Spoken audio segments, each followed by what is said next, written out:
Good afternoon. Thank you all for coming. It's great to have you here in our office. By proceeding with this illegal impeachment scheme to overturn a decision made by Texas voters just a few short months ago, the corrupt politicians in the Texas House are demonstrating that blind loyalty to Speaker Dade Phelan is more important than upholding their oath of office. They are determined to ignore the law.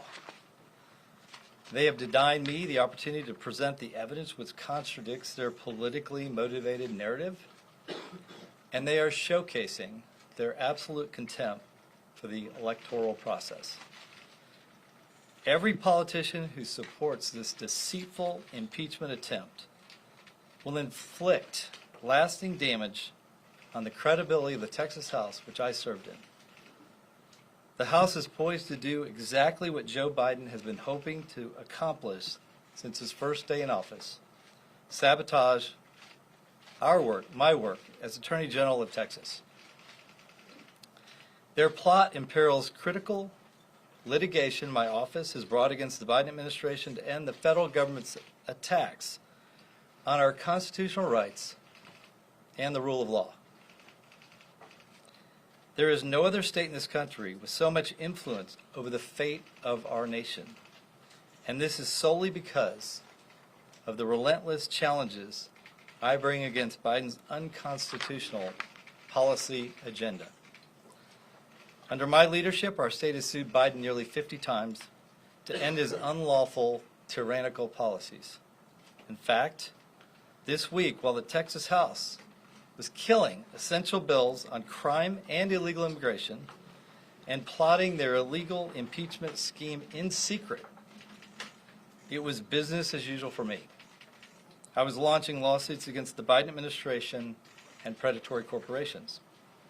On Tuesday, I sued the Biden Department of Homeland Security to end his illegal use of CBP One app that brings more aliens into the country. On Wednesday, I announced a lawsuit against global hotel chain Hilton for violating Texas consumer protection laws. On Thursday, I sued Biden's IRS over his devastating new policy that will impair child support services in our state and across the nation, putting millions of children at risk. Then, I announced an $85 million settlement that we secured with Volkswagen and Audi over their violations of Texas environmental laws. For us, it's pretty routine.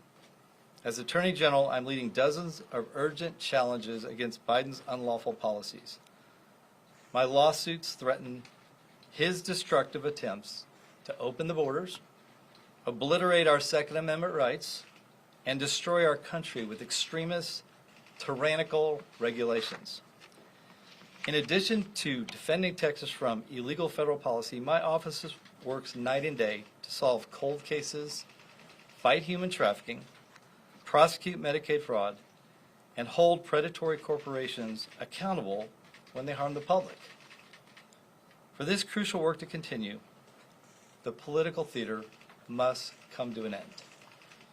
I'm grateful for the outpouring of support I've received from so many Texans who understand this process is unjust and unethical. The fact that I was prohibited from presenting evidence to defend myself reveals that this shameful process was curated from the start as an act of political retribution. This vote is expected to take place Saturday at 1 p.m., and I want to invite my fellow citizens and friends to peacefully come let their voices be heard at the Capitol tomorrow. Exercise your right to petition your government. Let's restore the power of this great state to the people instead of to the politicians. I hope the House makes the right decision, but if not, I look forward to a quick resolution of the Texas Senate where I truly believe the process will be fair and just. And now, Chris Hilton, my Chief of General Litigation, will discuss the information that we attempted to present very recently to the committee involved in this process. Thank you all very much. Did you answer? Are you going to answer General Paxton? General Paxton. We're not taking questions on the press conference. General. The articles of impeachment laid out on the House floor yesterday are completely meritless. The claims that have been made by the General Investigating Committee have been thoroughly researched and debunked time and time again. These allegations have been put to the voters time and time again. But now, just 150 House members are going to decide whether their judgment matters more than the millions of voters who elected Ken Paxton last November. The General Investigating Committee could have asked us for interviews, testimony, and documents, anything that would shed light on these allegations. If they cared about truth, or about fairness, or about transparency, they would have run a transparent investigation and invited us to participate. Instead, they threw us out of the committee hearing yesterday when we showed up with documents and reports that would disprove these spurious allegations. They didn't even want to hear our side of the story. The General Investigating Committee concocted this scheme behind closed doors, and in less than 3 days, we've gone from a mysterious Matter A being discussed in committee to a full-blown impeachment vote. And the committee and their investigators couldn't even get basic things right. The Attorney General's countertops are tile, not granite. He paid for all his home repairs and renovations. He claims one homestead exemption, just like every other homeowner. Why should we take the General Investigating Committee's word on anything when they can't even get the little things right? There's no court in America that would tolerate a process like this one. And there's no precedent in Texas history for an illegal, one-sided sham investigation like this one. The memorandum leaked today by the General Investigating Committee makes clear that they do not care at all about the fundamental right to due process. And this process is being driven by an Obama-appointed Democrat who works for the House and whose legal analysis has been a thorn in the side of serious attorneys around the Capitol for years. The flimsy justification for their actions, that this office's attempt to settle pending litigation, something that we do every day of the week, is transparently a pretext. The legislature, not Ken Paxton, has always had the final word on funding that settlement, which we have repeatedly acknowledged and which is a term of the settlement that anyone can read. Simply put, the General Investigating Committee should be embarrassed that they are recommending these articles to the House.